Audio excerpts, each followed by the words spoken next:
So a lot of people have complained about the ride quality of the Model 3, saying it's a little rough. They want the air ride suspension. So Elon actually tweeted out, lower your tire pressure by 10%. My tire pressure is set to 44 pounds when it's hot out, when I'm driving. So 10% of that hot temperature would be down to 40. It's actually 4.5 psi lower. We're going to drive around and then I'm going to lower the tire pressure 10% of what it actually says on the screen, drive back around and see if there's a difference. See if I notice any softer, see if I notice any ride quality difference. There's only a 2 to 3% decrease in range.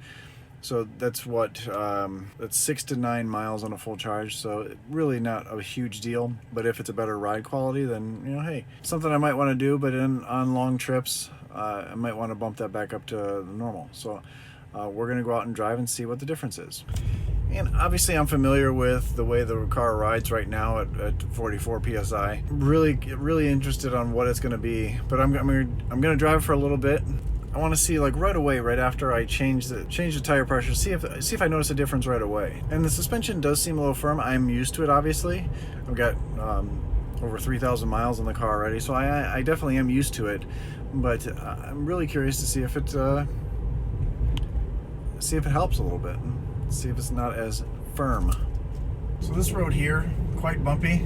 As you can see, it's really narrow. You can tell it's an old road. It's very noisy.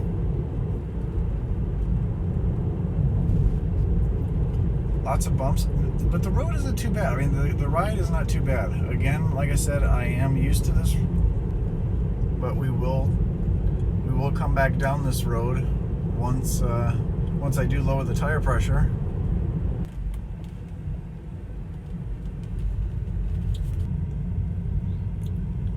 See, these houses are on the water, beautiful properties.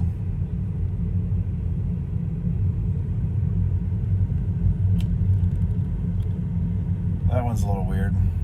Looks like it doesn't belong here. But cool house. But as I'm driving through here, I can tell that the road is bumpy. I'm really hoping it's going to help by lowering the tire pressure. But we're going to get out of here and get back on the road, do a little bit more longer drive, and come back through here at the end to see if there's a huge difference. As you can see, I came to a stop here, and once the tires get warm, they get to 44 psi. So I'm going to drop that close to 40, because 44 minus 10% is actually minus 4.5. So between 39 and 40 is what I'm going to shoot for using one of these. Let's go do that.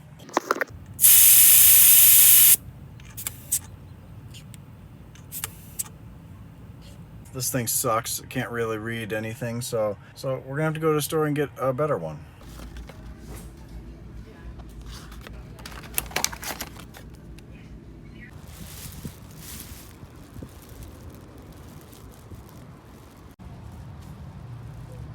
Run to Target. A little bit better tire pressure gauge. This one actually has a release, so I can put it on there, hold this down until I get to 39 or 40 psi. Let's do it here in the parking lot.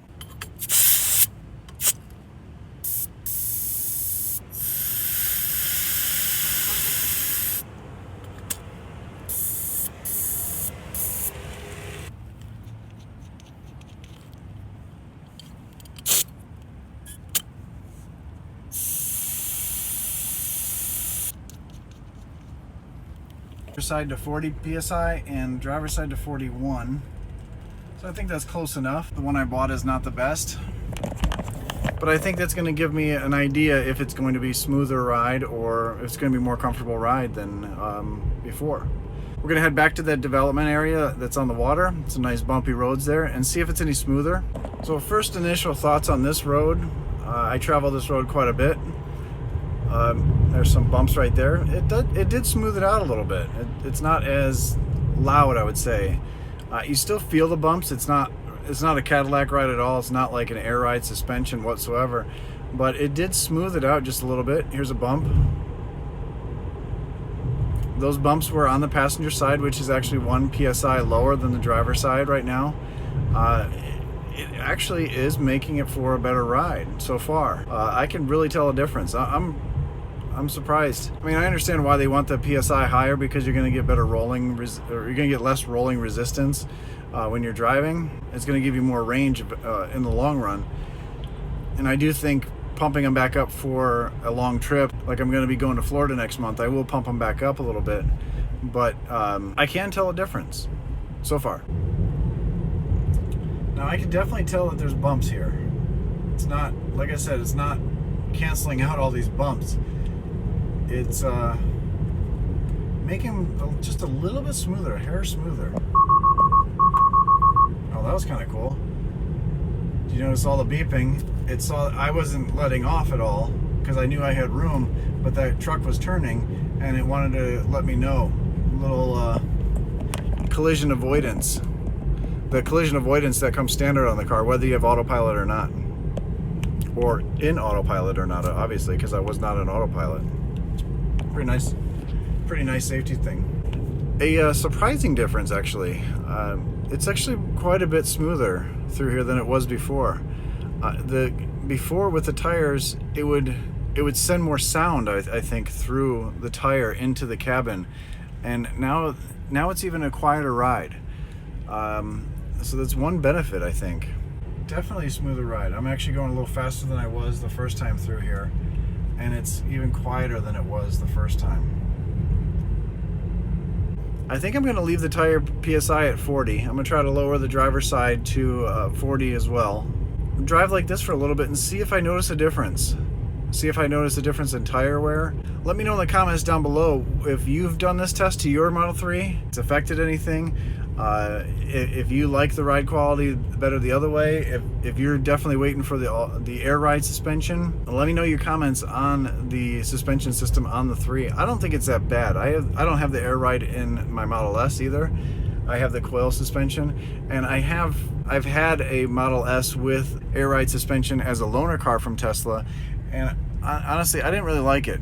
I heard the compressor. It was loud up front. I didn't like that noise.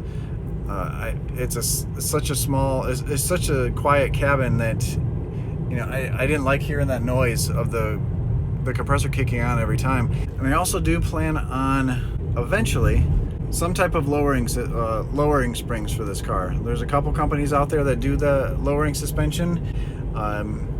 See if they want to work with me a little bit, because you know my channel is so big, you know. But it is getting bigger, and I want to thank you guys for helping out with that. Sorry, I'm looking at the road here. There's a couple companies out there that make lowering springs for the Model 3, and I like the look of just an inch lower, front and back. I think that would look better, because the front actually has a huge wheel well gap, and it's a little too high for me, and I think lower to the ground would actually help with aerodynamics. I'm not an engineer though. I don't have a wind tunnel. There is wind tunnels around here. I'm in Mooresville. This is Race City, NASCAR City. If you have a wind tunnel, if you're a NASCAR guy and you want to help the channel out, hit me up down below if you wouldn't mind doing something in a wind tunnel with this car, with the factory springs and with the lowered springs. If there's a difference in the wind tunnel with the air resistance, let me know. I'm in. There's a ton of NASCAR race teams actually just over the bridge over there. I think that'd be cool. They're motorheads, but you know, hey, they like cool cars. So have your people talk to my people, and as in my people, I mean me, because I don't have people. If you like this video, give it a thumbs up. Subscribe to the channel. Have a wonderful day. Be awesome. And if you're still waiting for your Model 3, time flies. Unless you're waiting for a Tesla. Sorry.